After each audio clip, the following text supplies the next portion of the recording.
આ જગતમાં મોટામાં મોટો કોઈ પ્રેમ હોય ને તો એ બાપ ને દીકરીનો છે. પત્ની કદાચ કહેતા હોય તો એ ખોટી વાત છે.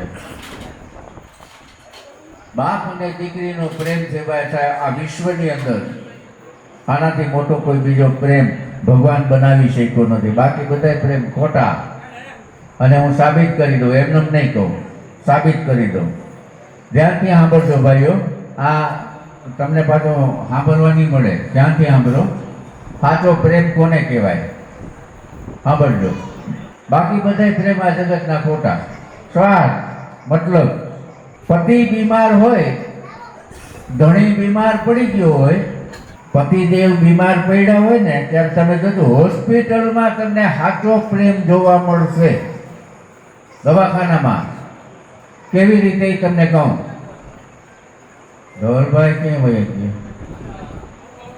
હા તમારે ખાસ સાંભળવા જેવું છે.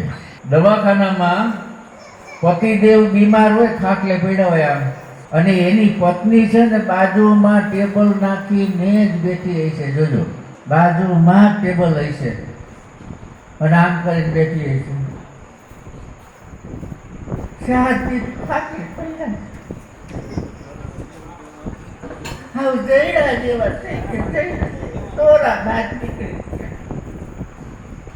વાહ સાહેબ, રૂપિયા 2500 રામ ભરોસે દીકરીઓને ભેટ રૂપે મોકલાવ્યા છે. તાળીઓથી સન્માન કરો સાહેબ. કોઈ નામ નહીં, કાંઈ નહીં સાહેબ.